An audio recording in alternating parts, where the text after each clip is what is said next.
Radio Surya Kebenaran Ambarawa, membawa damai sejahtera dan kemenangan bagi seluruh jiwa. Melangkah keluar, memberitakan firman. Radio Surya Kebenaran, berkat bagi jiwa. Shalom Alaikum, selamat malam sahabat setia Radio Komunitas Surya Kebenaran dimanapun sahabat berada. Jumpa lagi di malam hari ini dalam program Refleksi. Sampai dengan pukul 9 malam waktu Indonesia bagian Barat, kami menemani ruang dengar sahabat. Dan sahabat yang diberkati, di hari ini tepatnya di hari Selasa, dan pastinya sudah biasa nih kami hadir ke ruang dengar sahabat di setiap hari Selasa malam dengan obrolan materi yang luar biasa dari narasumber kita, dan juga pastinya akan ada tanya jawab dan konseling baik di malam hari ini. Ya sahabat yang diberkati oleh Tuhan, dalam kebersamaan yang luar biasa di malam hari ini, Rio mau menyapa dulu untuk sahabatku, sahabat Radio Surya Kebenaran di Kota Ambarawa di 107.8, dan juga sahabatku yang ada di live streaming di suryakebenaran.com yang mendengarkan melalui aplikasi Radio Box Online dimanapun sahabat berada, yang ada di Indonesia bahkan yang ada di luar negeri yang terima siaran kami di malam hari ini. Selamat bergabung dan sahabatku dalam program Refleksi di malam ini. Sahabat yang diberkati oleh Tuhan, seperti flyer yang sudah kami bagikan ke ruang dengar sahabat, ke sosial media kami, dan juga ke pesan WhatsApp ya untuk sahabatku yang selalu setia bersama dengan kami. Di malam hari ini sudah bersama dengan kita pembicara kita, narasumber kita yang sudah tidak asing lagi suaranya di ruang dengar sahabat, yang selalu ada cinta. Ya, kalau bicara selalu ada cinta berarti bersama dengan Pastor Simeon Sulistyo.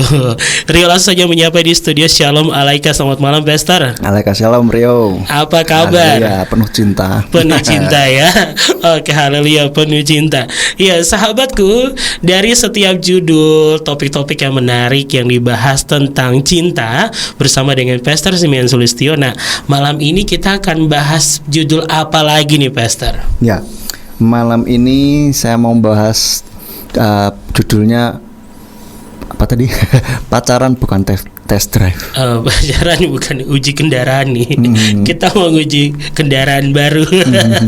Kenapa sih Pastor bisa ngangkat judul ini? Ya, karena saya pernah mendengar bahwa ada istilah di test drive dulu gitu. Sebelum menikah tuh perlu ada test drive katanya seperti itu. Kayak mau cari SIM aja ya. Nah, itulah. Oke, baik. Ya, terima kasih Pastor. Nanti bersama dengan kita sampai jam 9 malam ya. Di malam ini, dan pastinya sahabat yang diberkati oleh Tuhan, kami juga mengundang atensi sahabat di 0816654532 bagi sahabat yang mau bergabung di malam hari ini, dan juga sahabat yang diberkati, bagi sahabat yang mau konseling juga silakan, dan bagi sahabat yang mengirim pertanyaan tapi tidak mau namanya dibacakan, tidak akan kami sebutkan nama sahabat, tetapi pertanyaan akan tetap kami bacakan dan akan direspon langsung oleh Pastor Simeon Sulistyo di malam hari ini. Ya baik, tanpa berlama-lama Pastor Simeon dan juga untuk kita semua yang ada di rumah, mungkin kita masuk saja pada pembahasan kita di malam hari ini tentang pacaran itu bukan test drive. Ya silakan Pastor. Ya, jadi sahabat Surya Kebenaran, kita mau bahas tentang pacaran bukan test drive. Nah, ini maksudnya gimana sih test drive itu? Artinya percobaan sebelum beneran menikah gitu, dalam konteks ini ya, dalam konteks pacaran ini ya. Nah, percobaan apa? Ya kan pertanyaan begitu. Percobaan apa? Percobaan bersetubuh sebelum menikah. Seks, melakukan hubungan seks sebelum menikah. Dicoba dulu gitu kan, katanya. Ini yang saya dengar dari orang-orang dari luaran sana gitu. Lalu setelah itu bisa juga percobaan apa? Hidup bareng dalam satu rumah. Ya, artinya kumpul kebo gitu ya. Jadi dites dulu kira-kira cocok enggak nih, kumpul dulu selama sekian bulan gitu kan. Katanya Ya biar bisa lihat kesehariannya bagaimana begitu. Apakah nantinya bisa gitu kan, apa cocok apa enggak begitulah. Nah jadi ini kayak ya itu test drive-nya begitu gitu kan. Sehingga ada orang yang lebih memilih suka kumpul kebo daripada menikah gitu. Karena dipikirnya ya kalau kumpul kebo gitu kan nanti tanpa ikatan gitu kan, tanpa ikatan pernikahan begitu, sehingga bisa lebih leluasa, nggak cocok ya sudah ganti yang lain gitu. Nah ini yang saya soroti di sini gitu kan. Maka saya bilang bahwa pacaran itu bukan test drive gitu. Jadi pertanyaan selanjutnya, kalau bukan test drive terus apa kan gitu. Nah pacaran ini adalah sebetulnya perjalanan menuju pernikahan gitu lah. Nah di dalam sini ada belajar untuk komitmen dan ada usaha untuk saling mengenal, baik mengenal pribadi masing-masing maupun mengenal keluarganya. Seperti itu. Tentu saja kenapa harus mengenal keluarganya ya, karena nantinya kalian akan jadi satu gitu, akan jadi satu keluarga gitu, yang menyatukan dua buah keluarga, ya kan, di dalam satu ikatan pernikahan seperti itu. Maka perlu saling mengenal gitu. Saling mengenalnya ya kepribadian masing-masing. Maka seringkali saya bilang bahwa carilah pasangan yang kamu pikir kamu bisa hidup bersamanya, bukan kamu pikir kamu tidak bisa hidup tanpanya. Ya, bedanya titik beratnya adalah di bisa hidup bersamanya, bukan tidak bisa hidup tanpa dia. Ya kan? Kalau tidak bisa hidup tanpa dia, maka nanti kalau pasangannya pulang dulu ke rumah bapak, kamu nggak bisa hidup, ya kan? Padahal nih hidup harus move on gitulah, ya kan? Mau nyusul gimana caranya? Bunuh diri ya, malah bubar, malah tidak ketemu kan begitu. Nah jadi hidup cari pasangan yang bisa kalian pikir kalian bisa hidup bersama dia, gitulah. Lah kenapa ya? Karena nantinya kalian akan hidup bersama gitu. Bisa nggak kalian hidup bersama? Kalau nggak bisa hidup bersama, bertengkar terus, selalu saling serang, ya buat apa gitu. Ya, jadi itu untuk pembukaan kita kali ini. Pacaran bukan test drive. Oke, ya terima kasih Pastor Simeon dan juga sahabatku, pacaran bukan test drive dari pembahasan kita di malam hari ini. Mungkin bagi sahabat yang ada di luar sana, sahabat Radio Surya Kebenaran sudah mempunyai pertanyaan atau ada hal yang mau ditanyakan di malam hari ini, bisa langsung saya di 0816654532. Kami menunggu atensi pertanyaan sahabat, tapi kita dengarkan dulu lagu pujian berikut ini, tetap di 107.8.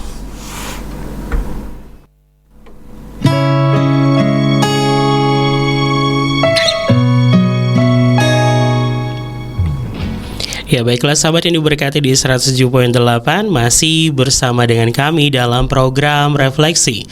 Selamat bergabung bagi sahabat yang baru bergabung di malam hari ini. Dan sahabatku, berbicara tentang pacaran itu bukan test drive bersama dengan Pastor Simeon Sulistyo. Dan kalau tadi di sesi yang pertama sudah dibuka bagaimana berbicara tentang test drive yang dimaksud dalam pembahasan kita di malam hari ini. Ya baik Pastor, ini kita sambil jalan ya, dan juga untuk atensi yang ada yang juga masuk, karena ini bisa menarik untuk memancing pertanyaan. Kita langsung saja ke atensi yang masuk di malam hari ini. Ini datang dari Dr. Ayu. Selamat bergabung Dr. Ayu, terima kasih. Shalom Pastor Simeon, apa kabar? Waalaikumsalam Dr. Ayu, haleluya, kabar gembira. Kabar Dr. gembira Ayu, dan penuh cinta. Haleluya. Nah, selamat malam Kak Rio dan sahabat Radio Surya Kebenaran. Selamat malam Dr. Ayu, dan terima kasih untuk selalu setia beratensi ya dalam setiap program live yang kami siarkan di Radio Surya Kebenaran. Pertanyaan saya hari ini, pertanyaan pertama dari Dr. Ayu. Kita pastinya tahu tentang pacaran itu ada efek positif dan negatif. Sekarang sekarang ini hal yang paling umum, Pastor, itu kasus yang selalu ditemukan di percintaan anak muda. Tapi saya berharap ini tidak berlaku bagi anak muda penyembah Yahweh. Kenapa? Kenapa seorang pria atau wanita ketika dia mempunyai pacar akan lebih nurut dan dengar-dengaran kepada sang pacar dibanding kepada orang tua, sampai memberontak kepada orang tua? Apa salah orang tuanya? Apakah kasih orang tuanya hilang sekejap dari hati dan memori mereka?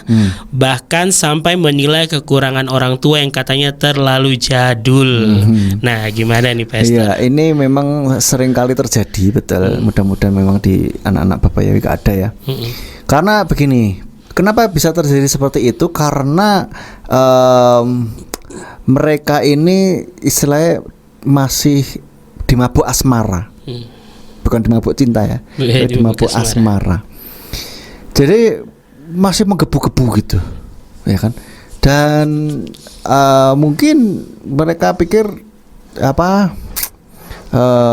pacarnya ini jadi segalanya gitu kan. Mereka lupa bahwa orang tuanya sudah jauh melebihi pacar gitu. Artinya kasih orang tua ini sudah luar biasa begitu. Tapi buat mereka jadi akhirnya jadi bucin gitu ya. Nah, ini karena biasanya mereka tidak memakai logika ketika jatuh cinta gitu.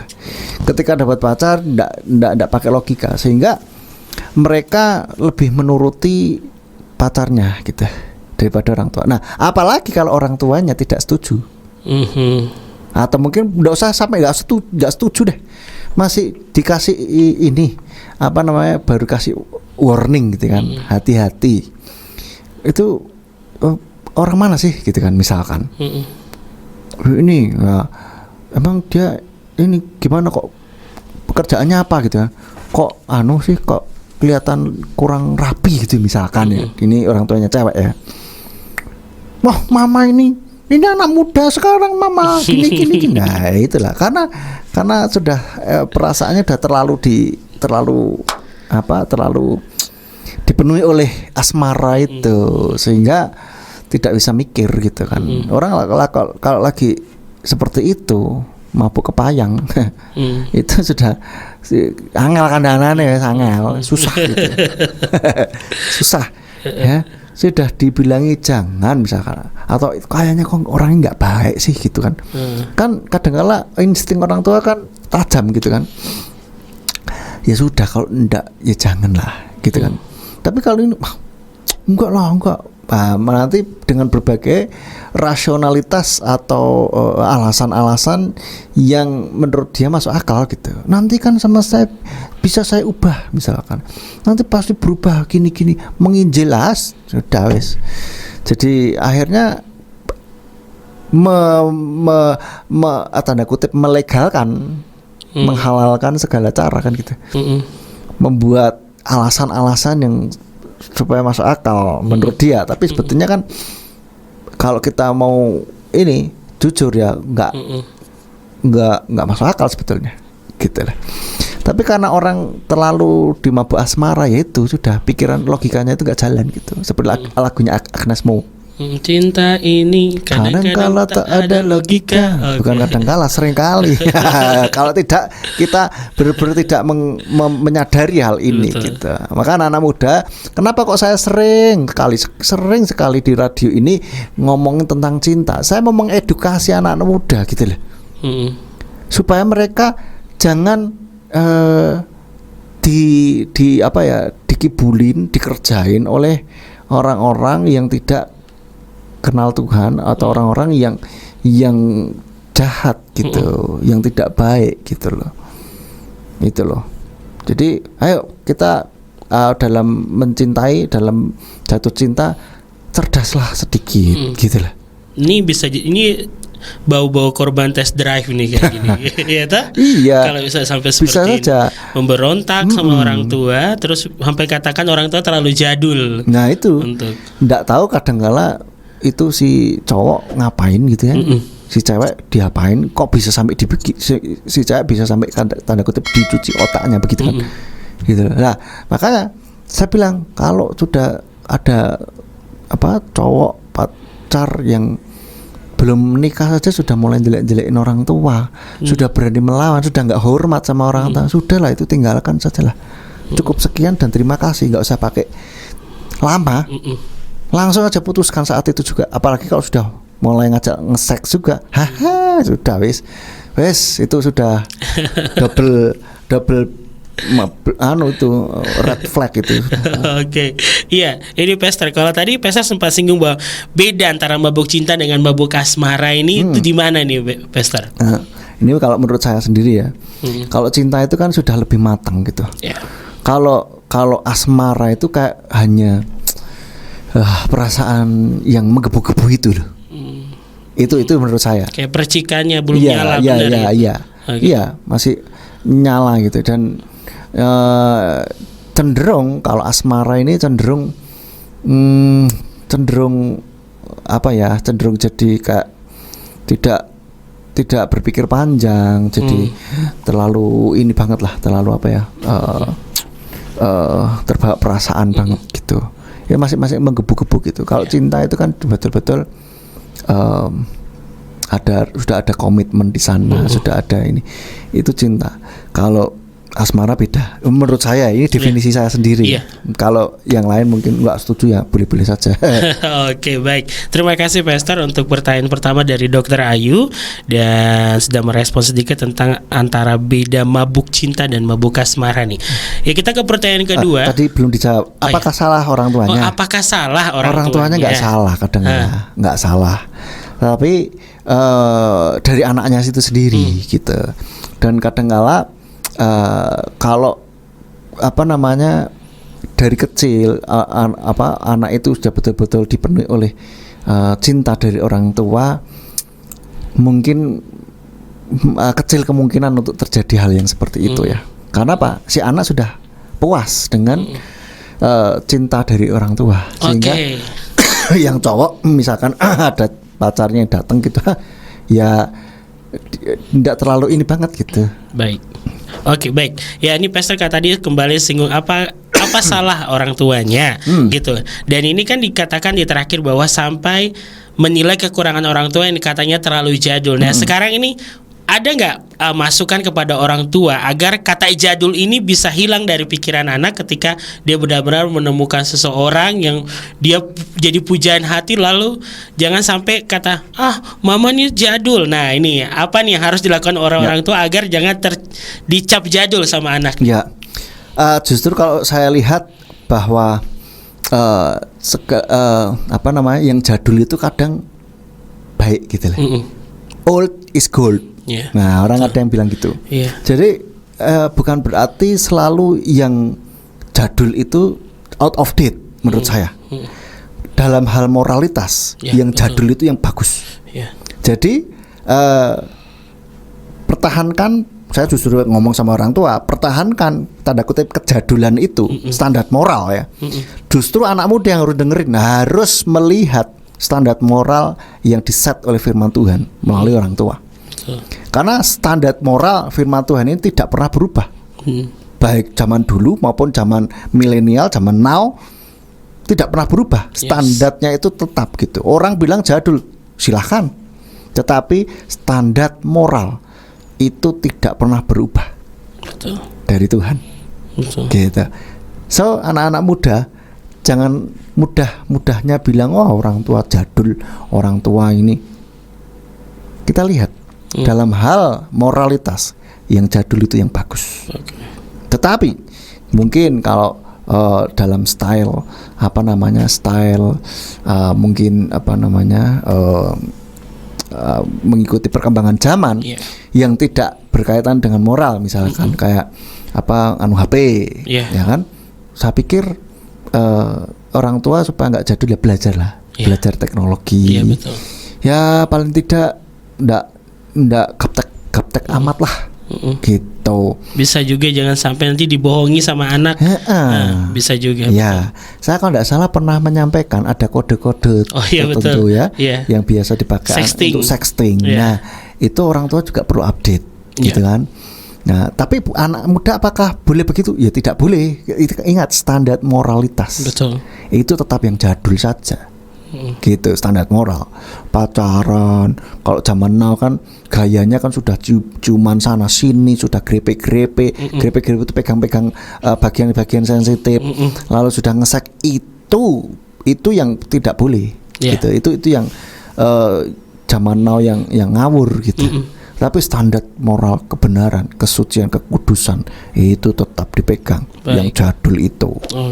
Gitu. Jadi anak muda berkaitan dengan moralitas harus kenceng itu di situ. Dan orang tua jangan diiniin, wah biarlah anak muda, malah justru kalau di orang barat play safe.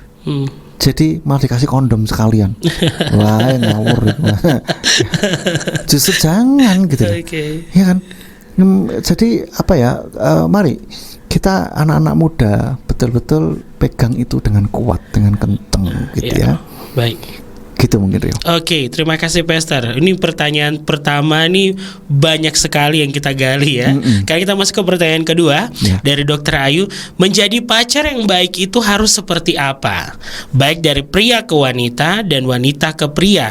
Karena saat ini banyak kasus hanya satu pihak yang ingin diuntungkan dan istilahnya ingin mencoba tingkat laku di pasaran. Ya. Nah, memang ada orang yang merasa bangga kalau jadi tanda kutip piala bergilir gitu. Maksudnya ya pacaran sama ini, habis itu sama itu, sama ini, habis itu sama si A, si B, si C, si D dan seterusnya. Artinya berarti dia banyak yang mau gitu. Laku keras. Yes. Tapi kembali ke pertanyaan, apakah bagaimana jadi pacar yang baik? Pacar yang baik itu saling mendukung, ya, saling mendukung visi dan misi. Jadi punya visi misi yang sama. Maka saya bilang terutama yang cowok, milikilah visi ke depan. Yang cewek bagaimana? Boleh punya visi. Nah, nanti kalian bisa dapat cowok yang sevisi, itu lebih enak. Ataupun kalau paling tidak bisa berjalan bersama. Begitu. Jangan malah menghambat. Kalau saling menghambat ya malah ya tidak baik gitu. Nah, jadi sebagai pacar yang baik harus saling mendukung dan saling menjaga kekudusan. Oke, saling mendukung dan menjaga kekudusan. Yes. Oke, itulah ya menjadi pacar yang baik dari pria ke wanita, wanita yang juga ke pria. Jadi jangan mau yang penting laku. Iya, betul. Jangan mau yang penting laku di pasaran. Emang jualan. Emang jualan. Tapi tanpa ada menjaga kualitasnya dan juga visi misinya tidak jelas. Yes. Nah ini penting asal laku nih. Iya. Oke, betul. Terima kasih Pastor sudah menjawab. Sekarang pertanyaan ketiga dari Dr. Ayu. Pemikiran kuno Bali berkata bahwa semakin berumur seorang wanita, semakin susah pasarannya. Akhirnya banyak wanita yang nikah muda dan bahkan dijodohkan sejak masih usia belia. Tapi zaman sekarang malah banyak wanita independen yang menikah di usia kepala 3 dan dengan dalih memilih yang mereka pilih tanpa terikat dengan budaya. Bagaimana menurut Pastor melihat dua perbedaan ini? Ya, kalau menurut saya itu semua adalah preferensi, artinya pilihan, bukan yang baik, bukan yang buruk. Menurut saya itu netral saja. Jadi pandangan yang jadul itu tadi, mereka berpikir bahwa kan kalau wanita kan ada batas usia untuk aman untuk melahirkan. Nah, jadi kalau bisa supaya tidak terlalu lama, itu mungkin pemikiran mereka seperti itu. Dan lagi pula kan memang jujur saja kita objektif realistis bahwa ibarat kalau bunga itu kan sedang mekar-mekarnya itu kan usia 20-an. Usia 20-30 lah gitu. Tapi kalau 30 itu sudah mulai matang istilahnya gitu kan. Jadi siap dipanen ya. Siap dipanen. Kan mulai mekar baru dipanen, betul. Nah, itu jadi itu pemikiran yang menurut saya yang saya tangkap itu begitu. Jadi sebab itu, dan di sisi lain bahwa kita lihat populasi cowok dan cewek itu lebih banyak populasi cewek gitu, sehingga mungkin di situ ada ketakutan dari orang tua bahwa anaknya nggak dapat jodoh, begitu kan. Tetapi di sisi lain anak-anak zaman now ini kan mereka nggak khawatir akan hal itu gitu. Jadi memang kalaupun sudah berumur tetapi belum menikah, saya pikir nggak masalah. Selama itu memang preferensinya dia, gitu. Dan dia menjalani itu dengan happy gitu. Jangan sampai buru-buru menikah hanya karena usia atau karena di tanda kutip tuntutan dari lingkungan atau dari keluarga. Saya pikir menikah itu bukan sebuah goal hidup, no, gitu. Ada orang yang memang ditentukan tidak menikah, gitu kan. Tapi ada juga karena pilihannya sendiri. Jadi menurut saya itu tergantung orangnya, karena yang menjalani hidup orangnya. Yes. Jangan sampai nih ya orang-orang tua ya, ayo iniin sama anaknya, ayo cepetan kapan nikah. Terus akhirnya ya udahlah sama siapa yang mau, udah langsung menikah. Yang jalani anak, kasihan kalau anaknya tidak betul-betul mencintai, tidak bahagia dong, atau tidak bahagia, kan kasihan. Betul. Lebih baik jadi jomblo tetapi bahagia. Kan paling tidak hidup ini kan kita perlu bisa bagaimana supaya kita bisa bahagia kan gitu. Kalau buru-buru memilih pasangan itu kan juga akhirnya kan ya kasihan. Ya, begitu. Kasihan yang jalani. Gitu loh. Ya orang tua mah, orang lain lihat ya selamat ya akhirnya menikah juga. Tapi kan setelah itu kan kalau ada apa-apa yo mereka kan tidak mengalami secara langsung. Meskipun orang tua juga kalau anaknya berumah tangganya, anaknya kenapa juga ikut posing kan. Nah gitu loh. Tapi kan yang jalani banget kan ya anaknya. Jadi jangan terlalu diburu-buru. Biarkan saja mereka dengan ini. Semua ada waktunya kok. Kalau Tuhan memang berkehendak pasti. Amin. Meskipun memang ada dari faktor keputusan gitu. Jadi jangan khawatir, yang jelas mereka pokoknya bahagia enggak apa-apa. Menurut saya loh ya. Siap. Jadi seperti itu. Dan masalah dijodohkan ya silahkan saja kalau mau menjodohkan, cuman jangan jadi harga mati. Lah kalau anaknya nggak suka, masa mau harus pokoknya sudah dijodohkan dari kecil begini.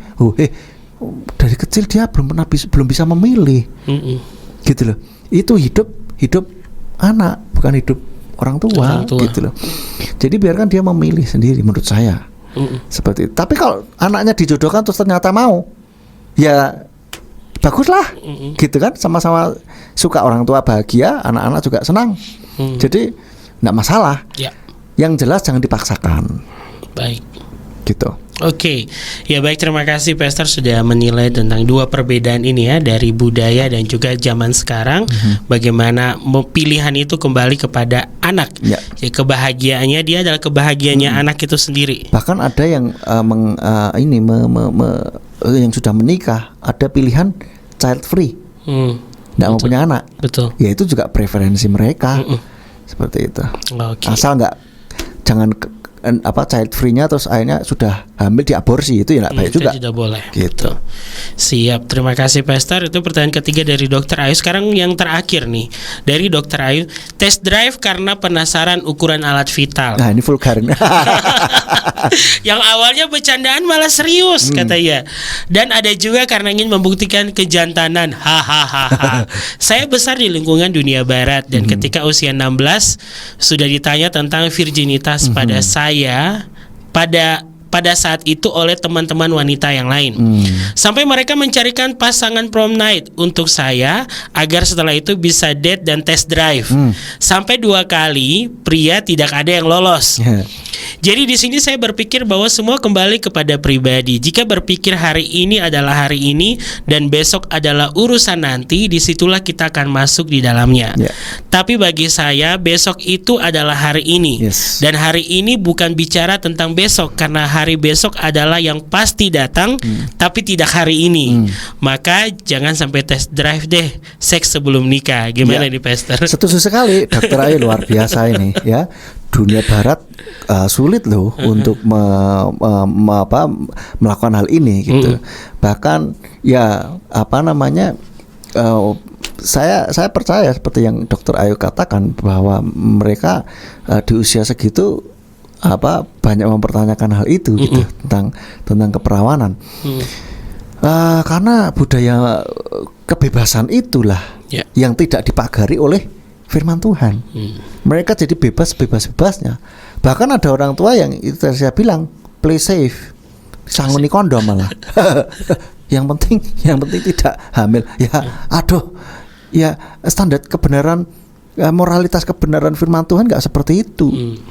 Gitu. Justru firman Tuhan katakan seks itu untuk yang sudah menikah. Seks itu kudus. Hanya untuk yang sudah menikah, yang sudah dikuduskan, gitu. Jadi saya pikir tepat sekali yang Dokter Ayu lakukan, gitu.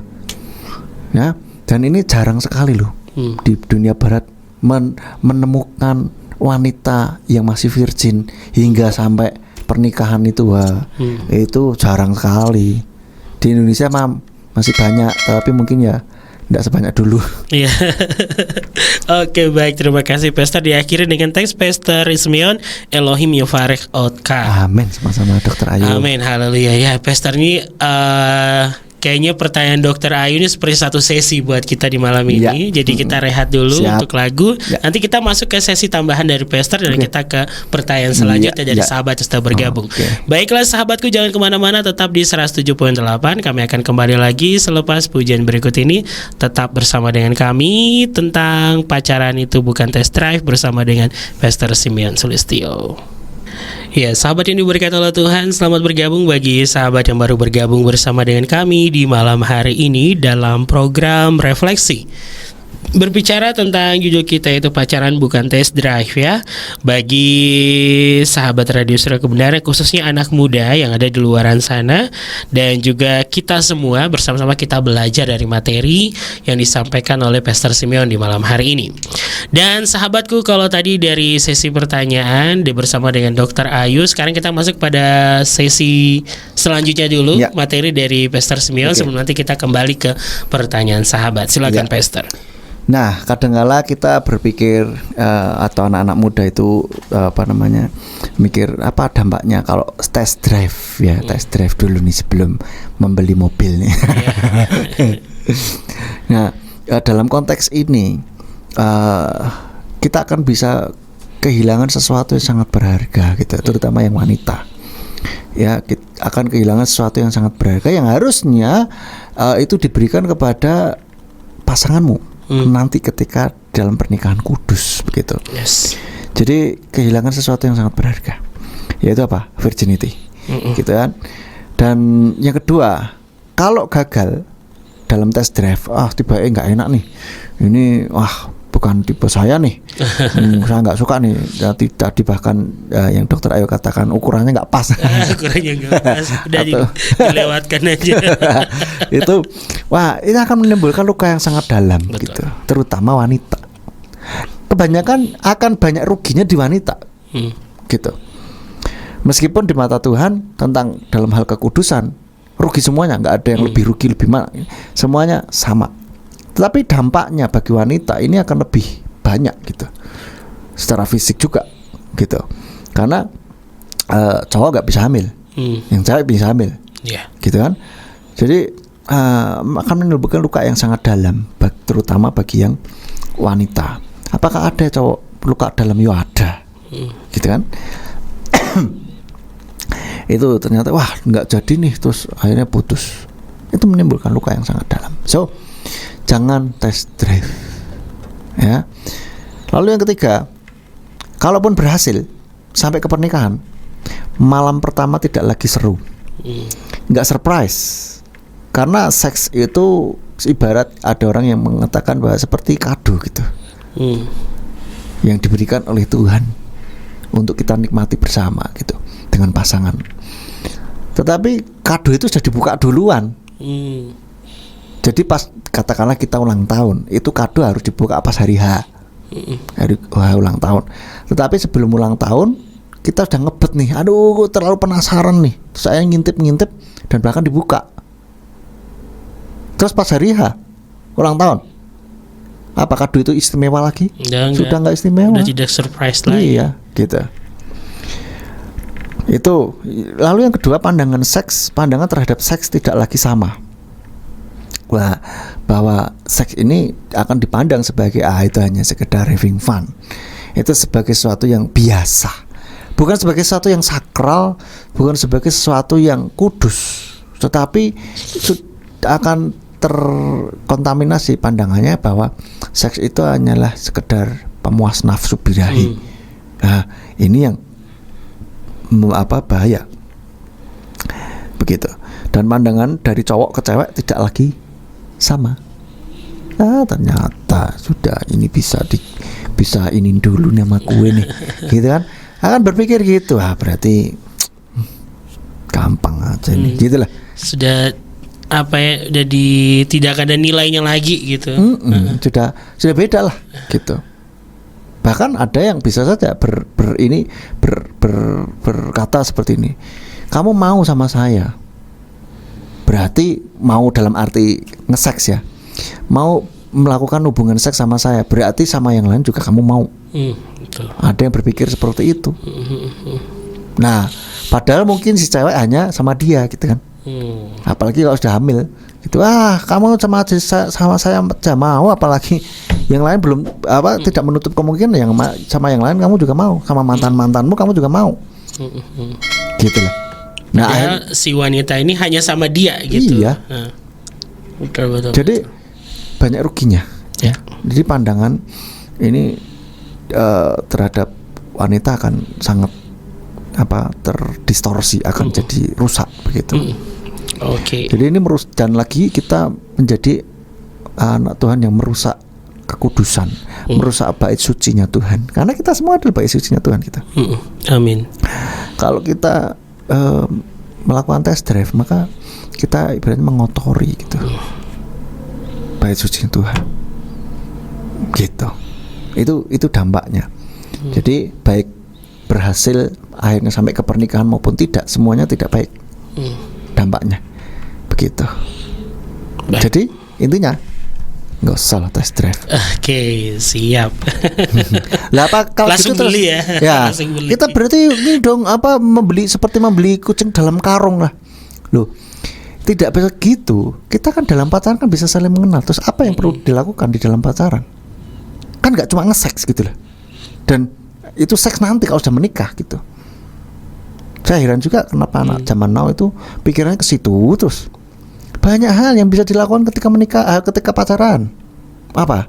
Beraktivitas bersama, melakukan proyek bersama, ya kan? Saling ini membangun pelayanan bersama, ya kan? Banyak belajar bersama, mempelajari keterampilan baru, skill baru.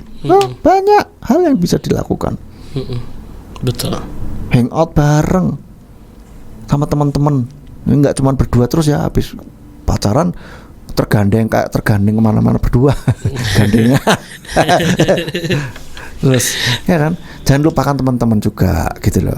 Lebih baik ya hangout bareng teman-teman. Nggak seru sama teman-teman ya, kadang-kala kan ngedit berdua saja, tapi kan jangan lupakan teman-teman masa jomblomu. Gitu loh. Banyak hal.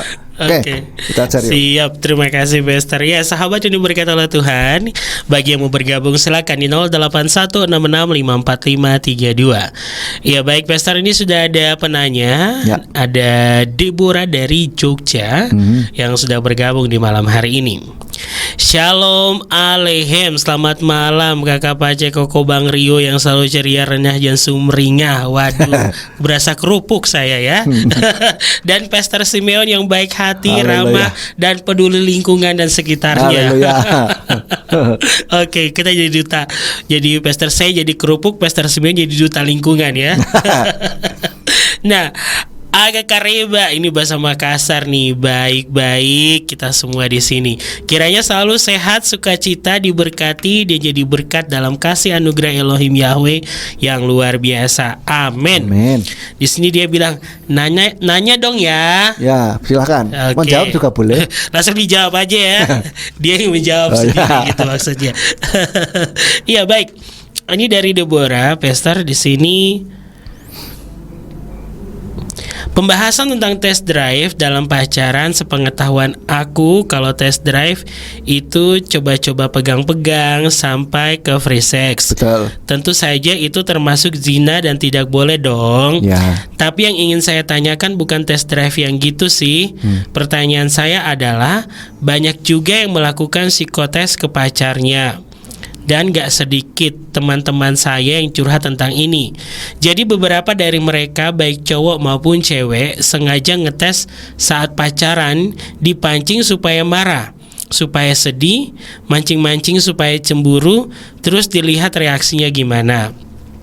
Ada loh temanku yang kebablasan sama pacarnya sampai lelah dan stres, berujung pada putus hubungan dalam keadaan frustasi. Banyak yang pas PDKT gitu nggak gitu sikapnya, malah pas PDKT jaga perasaan, tapi pas sudah pacaran malah dikasih tes. Sengaja gitu buat memancing, sengaja gitu buat memancing. Gimana reaksi emosional pasangannya? Ada yang senang dan puas kalau bisa manas-manasin dan dicemburui, dan dilakukan berulang-ulang gitu. Misalnya aku sendiri pernah digituin dan gak enak banget rasanya, dipermainkan secara emosional dengan sengaja, ditarik ulur kayak layangan, mau pergi ditahan, tapi pas nyejajarkan langkah dianya kayak iya enggak. Kesel kan? Menurut Pastor Simeon gimana sih pendapat Pastor tentang psikotes ini ke pacar atau pasangan, boleh atau tidak? Ya, terima kasih untuk cerita dan pertanyaannya, Deborah. Menurut saya, untuk psikotes, saya pikir tadi itu psikotes ini pakai alat tes yang biasa orang-orang psikologi pakai gitu. Ternyata kalau dengerin ceritanya lah begitu ngetes. Okay. Ya kalau menurut saya bukan boleh apa enggak, berguna apa enggak, what for gitu, ya kan? Seperti Paulus bilang segala sesuatu diperbolehkan, tapi bagi manfaatnya bagiku gitu loh. Nah, apalagi sudah pacaran ngetes untuk cemburu supaya marah, bertengkar gitu, buat saya what for? Itu bermain api kalau menurut saya. Nggak perlu. Bahkan tadi cerita akhirnya sampai putus dalam keadaan frustrasi ya karena dipermainkan gitu. Ini bermain hati. Janganlah, itu hati anak orang, kasihan. Jangan dibuat mainan. Serius, mencintai dengan sungguh-sungguh. Nggak perlu tes-tesan. Nggak perlu tes-tesan. Ya, kalau mau melihat bagaimana dia marah, ya aja bisa kan ditanya, kamu marah piye gitu kan? Sampai marahmu yang paling besar itu bagaimana gitu. Ya, tetapi kalau sengaja dibuat marah, kalau saya kok not recommended ya. Karena bermain api, apalagi dibuat cemburu gitu kan, sengaja dibuat pasangan kita itu cemburu. Buat saya kok buat apa gitu? Yang ngetes apakah dia cinta apa enggak? Loh, dia sudah jadian sama kamu kok. Apanya yang dites? Cinta apa enggak? Kalau enggak cinta ya enggak usah. Dia pasti enggak mau jadian dong. Enggak mau nerima cintamu dong. Gitu. Jadi buat saya buat apa gitu? Kalau ini ngetesan, enggak percaya. Berarti kamu enggak percaya dong sama pasanganmu. Gitu. Kadang-kadang ada yang bilang gini, ya supaya pengen tahu aja gitu. Lo pengen tahu sih boleh gitu. Katakanlah ini bisa lihat dia kalau marah seperti apa, tapi jangan kamu buat. Menurut saya lah ya, pastilah dalam satu hubungan itu pasti akan tahu kadang-kala marah, kadang-kala cemburu, tapi kan tidak sengaja, tidak kita dengan sengaja membuat seperti itu. Sudah direncanakan juga ini. Gitu. Jadi setiap yang dekat dia ketika PDKT manis-manis, begitu sudah dapat langsung dia kasih tes. Ya dites terus. Emang dia buka mau bikin apa gitu, Nah, akademi. Iya. Nah, lah ya saya tuh kasihan kalau dengar cerita begini ya, sudah jadian malah ditesin melulu. Berarti itu hanya untuk bermain hati. Wah kalau saya, udahlah mending putus memang. Ngapain tes terus, nanti ketika menikah bisa saja dites lebih lagi. Lah menjalin hubungan kok ngetes terus. Ya wah, ya jadi buat apa? Jadi toksik dah menurut saya. Hubungan kok ngetes terus. Ngetes berarti kamu nggak percaya dong sama saya. Ya kan? Kan gitu. Itu menurut saya. Oke. Baik, terima kasih Pastor. Dan gitu aja pertanyaan saya, Toda. Bapak Yahweh memberkati. Haleluya, Immanuel. Amin. Amin. Iya, terima kasih Deborah untuk atensi pertanyaannya di malam hari ini. Dan ini Pastor kita lanjutkan. Ya. Ada atensi datang dari ini pendatang baru katanya. Ya. Shalom Alehem. Alaika shalom. Saya Alfi, pendatang baru dari Surabaya. Hehehehe.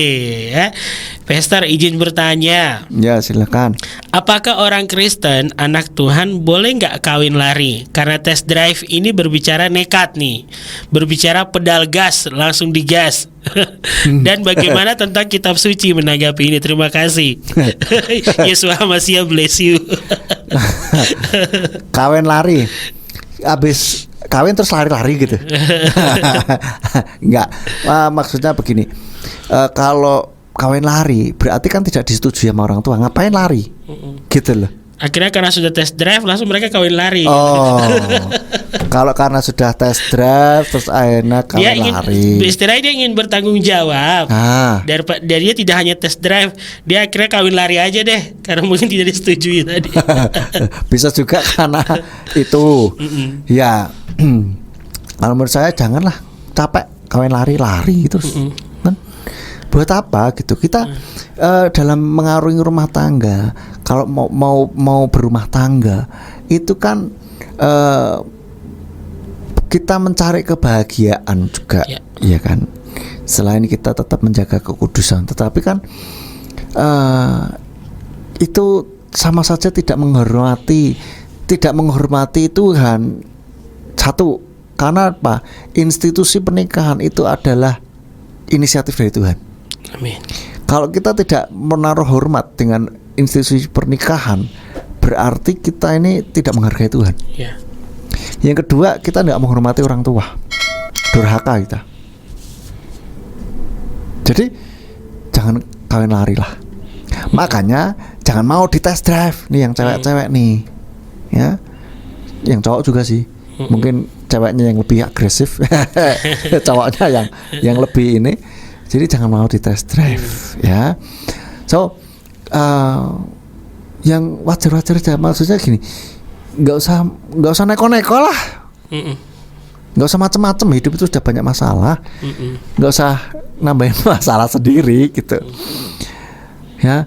Jadi kalau kawin lari berarti tidak disetujui sama orang tua. Maka saran saya supaya tidak kawin lari, sebelum pacaran itu tanya dulu orang tua setuju nggak nih sama calon pacar nih, saya mau deketin nih. Kalau yang cowok ya, ini si Alfi ini kan cowok. Si Alfi mau deketin Alfa gitu. Mau deketin, tanya dulu sama orang tua. Ma, Pa, saya nih suka sama cewek ini. Kira-kira Papa Mama setuju nggak? Gitu. Pasti habis itu akan ada pertanyaan-pertanyaan yang standar lah. Coba mau lihat wajahnya kayak apa, orangnya seperti apa, posturnya. Kasihlah lihat fotonya, siapa namanya, kasihlah infonya, umur berapa, kerja di mana, kuliah apa, kuliah atau enggak, atau dan seterusnya kan gitu. Orang tuanya kerja apa, tinggal di mana. Itu pertanyaan yang standar. Ya kita harus siapin itulah. Kalau sudah, pasti orang tua akan bilang, ya, yes or no kan gitu. Kalau yes lanjut, lampu hijau tuh. Kalau orang tua bilang masa sih kayak gini, kalau hanya sekedar fisik ya, artinya kok kurang cantik sih misalkan, kok gini sih, kok gitu sih. Tapi kita bisa ngomong, artinya loh, kalau secara ini kira-kira setuju nggak gitu loh sama dia gitu. Lah orangnya bagaimana, pasti tanya. Saya yakin orang tua itu akan lebih mementingkan kepribadian, meskipun mungkin secara fisik ada yang kurang selera, kurang, aduh anakku kok dapat yang kurang cantik ya misalkan. Ya itu hanya preferensi saja, tapi kan tidak mempengaruhi restu orang tua gitu lah. Yang kita cari kan restunya. Orang tua, boleh nggak nih saya menjalin hubungan sama anak ini nih gitu. Boleh. Ya silakan, lanjut. Tapi kalau bisa jangan, atau mbok cari yang lain. Ini dia kok kayaknya orangnya kurang bagus ya, begini. Nah, kalau kamu sudah tahu, memang tahu betul ceweknya itu sudah berteman lama dan mau PDKT. Yeah. Baru mau PDKT loh ya, nek saya ya, jauh-jauh sebelum nanti PDKT mau nembak ngomong orang tua nggak setuju ya sama aja itu mainin hati anak orang. Jangan, kasihan. Sebelum PDKT ngomong dulu sama orang tua. Nah, kita timbang-timbang nih. Kayaknya oke juga nih. Ya udah, mulai mau PDKT, sebelum PDKT ngomong dulu sama orang tua. Orang tua setuju, lanjut. Enggak ya jangan.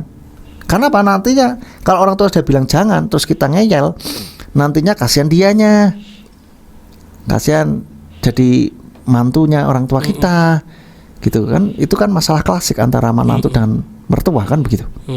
Jadi jangan sampai hal itu terjadi gitu. Meminimalisir, ya kan. Kalau orang tua sudah setuju kan enak.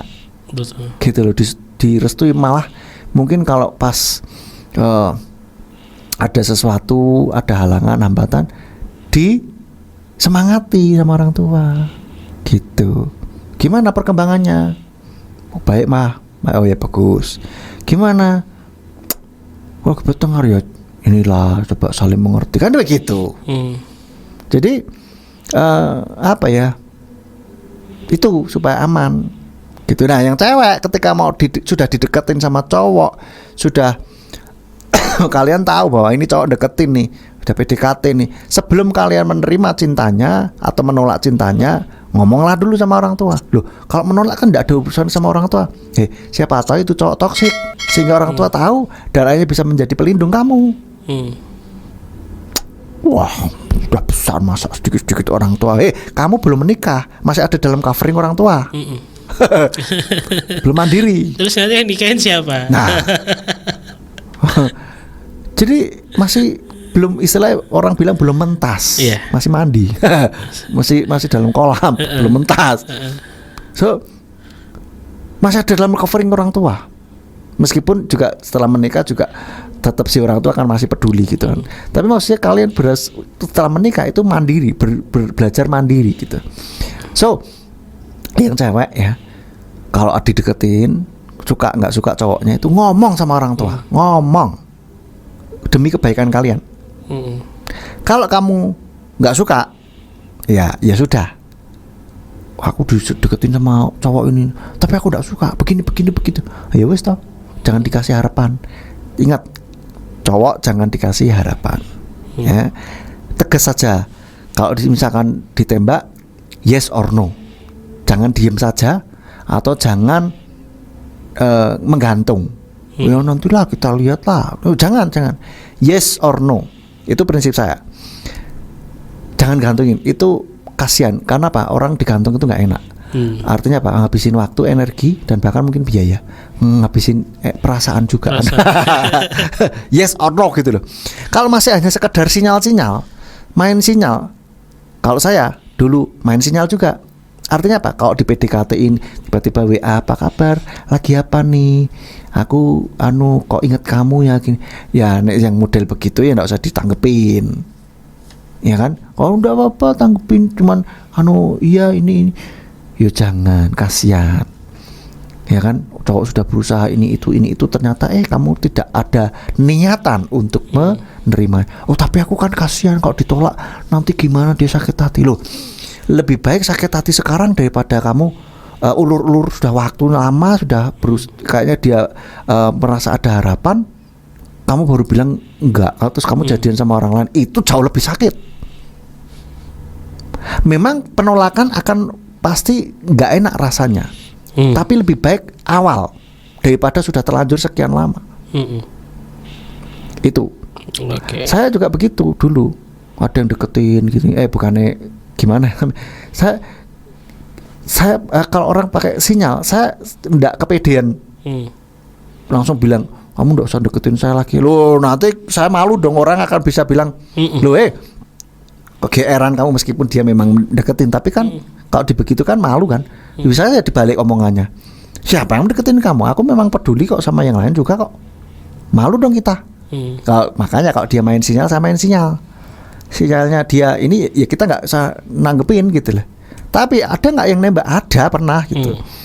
Aku ini gini ya, saya bilang kita temenan saja gitu. Kita waktu itu masih sekolah sih ya. Aku masih fokus sama belajar gitu, paling enak sih itu kalau ketika masih sekolah. Maka saya bilang sebaiknya kalau mau pacaran jangan pas sekolah. Kenapa? Itu masih kecil banget gitu. Fokus sekolah dulu lah, gitu loh. Nah kalau kuliah bolehlah, kuliah itu sudah besar lah ya. Jadi itu dia ngomong, ya saya baru ngomong. Saya ngomong terang-terangan, saya tegesin yes or no. Saya nggak mau jadi kita aja sahabatan, no, temen saya bilang. Saya mau jadi adikmu, kakakmu, no, saya bilang. Temen aja, udah gitu. Jadi lebih baik sekarang, sakit hati kasihan, yes, tapi daripada kita gantung. Lebih baik tegas dong, yes, no, gitu loh. So, jadi kalau saya seperti itu. Nah, itu kembali ke tadi. Kalau kamu tidak suka sama cowok itu, kalau suka bagaimana? Kalau suka, kamu ngomong juga sama orang tua. Pak, Ma, ada yang deketin aku nih, gitu kan? Cowok ini siapa namanya? Kan pasti gitu. Namanya siapa? Orangnya seperti apa? Kerja di mana? Lulusan apa? Tinggal di mana? Kan begitu. Semua. Jadi provide itu semua data-data ya. Gini-gini lah.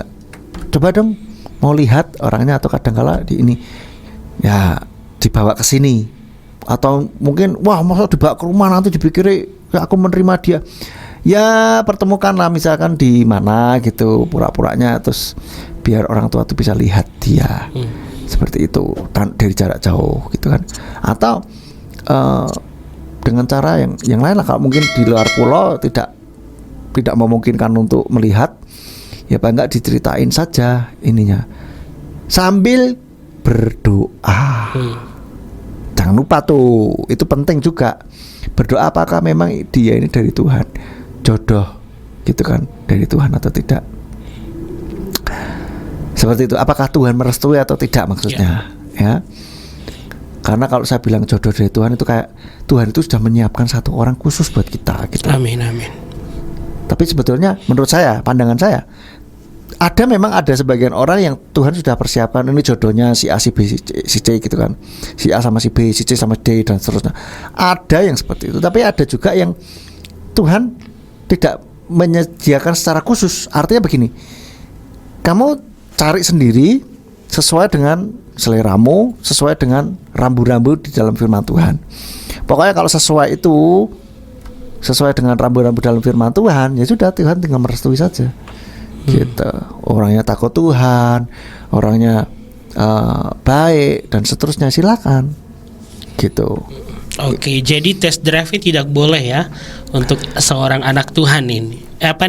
Kawin lari? Ya, kawin lari janganlah, nggak usah. Jadi tetap ya, itu kita tanya sama orang tua sebelum pacaran, gitu, supaya tidak ada kawin lari. Gitu loh. Orang tua sudah setuju dari awal kok. Yes. Kan gitu. Oke. Ya, terima kasih Alfi, dan juga dia singgung bagaimana tentang kitab suci ya. Kalau tadi Pastor Simeon sudah bilang bahwa ya pernikahan adalah inisiatif daripada Elohim, itu berarti sudah, kalau kita melakukan istilahnya tadi test drive, kawin lari, itu kan istilahnya kita tidak menghormati Tuhan, institusi yang Tuhan sudah buat gitu. Ya, kita tidak mengasihi dia. Betul. Nah, itu kan kata kitab suci. Berarti kita harus mengasihi dia, tapi dengan sikap kita, kita tidak mengasihi dia. Terus juga kita kalau dengan orang tua ya tadi kita mengecewakan juga. Padahal kan firman bilang kita harus menghormati ayah dan ibu. Kalau kita kawin lari kan otomatis kan tidak ada restu juga gitu. Loh, kalau tidak ada restu sama orang tua ngeri loh. Betul. Banyak yang saya dengar, saya perhatikan kalau tidak direstui orang tua, aduh hidupnya setengah mati Rio. Betul. Ya, sahabat yang diberkati oleh Tuhan, ya itulah di malam hari ini dari Pastor ini waktu kita juga nih. Nah, waktu berapa ini? Sudah tinggal 8 menit lagi. Ya. Tanpa terasa karena pertanyaan sahabat ini bisa menjadi sesi kita juga di malam hari ini. Dan dengan pertanyaan Alfi yang tadi terakhir, maka menutup untuk atensi pertanyaan untuk tanya jawab yang kita buka di malam hari ini. Mungkin ada closing statement dari Pastor Simeon, silakan. Dari saya, hai anak-anak Tuhan. Wah. Asik. Ini Amin. yang terutama yang belum menikah ya. Baik masih jomblo maupun masih mau pacaran maupun sudah pacaran, jagalah kekudusan kalian. Jangan biarkan siapapun yang melakukan test drive sama kamu. Jangan biarkan. Dirimu berharga, jangan dibuat coba-coba. Amin. Ya. Kalau iklan buat anak kok coba-coba. Oke. Ya, buat diri kita yang berharga, Tuhan sudah menciptakan kita dengan sangat berharga. Masa mau kita serahkan diri kita untuk dicoba-coba? Jangan. Oke. Jadi jangan test drive. Jagalah kekudusan sampai seterusnya. Bahkan sampai di dalam pernikahan pun tetap jaga kekudusan. Amin. Di dalam pernikahan kalian juga seperti itu. So, anak-anak muda, mari kita semangat di dalam menjaga kekudusan kita. Orang bilang, anak-anak muda mungkin bilang, alah, kamu sok suci, kamu ini jadul, kamu out of date. Kuno, old school banget sih lo. Old fashion. Kamu klasik deh. Oke, enggak apa-apa. Old is gold. Ya, betul. Gitu. Emas yang semakin tua semakin mahal. Semakin tua semakin mahal. So, untuk standar kebenaran moralitas di dalam firman Tuhan tidak pernah berubah, dan jangan kalian buat ubah standarnya itu. Standarnya sudah jelas sekali. Amin. Ya, sekali lagi saya mau ngomong, kalau ada yang sudah satu kasar, baik verbal maupun fisik, yang kedua sudah mulai grepe-grepe, yang ketiga sudah ngajak seks masih pacaran, dan yang keempat sudah nggak hormat sama orang tua, sudah ditinggalkan semuanya, langsung tanpa ampun, tanpa babi bu, langsung kita putus sekarang juga. Lu tapi dengarkan penjelasanku. Tidak perlu penjelasan, sudah jelas semuanya. Gitu. Jadi enggak usah dengerin. Nanti kan apa, kalau cowok itu pandai berkelit, cewek itu kalahnya di telinga. Begitu ngomong awang terus langsung kasihan juga ya. Iya ya, udahlah. Luluh. Jadi hubungan toksik itu. Tapi menikah berubah. Siapa bilang? Menikah keluar aslinya malah. So, pastikan orang yang kalian cintai, orang yang kamu pacari itu adalah orang yang cinta Tuhan. Amin. Dan bagaimana bisa begitu? Maka kita dulu yang harus cinta Tuhan, sehingga orang-orang yang cinta Tuhan itu tertarik sama kita karena kita cinta Tuhan. Kalau kita nggak cinta Tuhan, bagaimana orang yang cinta Tuhan bisa tertarik sama orang yang tidak cinta Tuhan? Begitu aja. Oke. Ya baik, terima kasih Pastor Simeon untuk materinya di malam hari ini, dan sahabatku yang diberkati di 107.8 berbicara tentang pacaran bukan test drive bersama dengan Pastor Simeon Sulistyo. Nanti materi ini dapat sahabat menyimak kembali di channel YouTube Simeon Sulistyo dengan judul yang sama, dan juga sahabat bisa share ke teman, saudara, anak-anak muda lainnya, biar mari bersama-sama saling menjaga kekudusan, saling membangun di dalam sebuah hubungan yang baik pastinya. Dan semuanya kita kembali diharapkan dengan menghormati Bapak Yahweh dan juga menghormati orang tua. Ya mungkin Pastor kita berdoa untuk menutup program malam ini. Kami mengucap syukur Bapak Yahweh untuk waktu ini sehingga kami boleh berbincang-bincang mengenai kekudusan di dalam kami menjalin hubungan dengan lawan jenis. Biarlah Tuhan memberikan kekuatan bagi anak-anak mudamu dimanapun berada, khususnya mendengarkan siaran ini. Tuhan berikan kekuatan, ketetapan hati bagi mereka untuk mereka boleh terus menjaga kekudusan di dalam kehidupan mereka. Dan bila anak-anak mudamu ini boleh menjadi anak-anak muda yang luar biasa, yang mempunyai kualitas di atas rata-rata, dan Engkau pakai di dalam setiap kehidupan anak-anak muda mereka ini ya Bapak.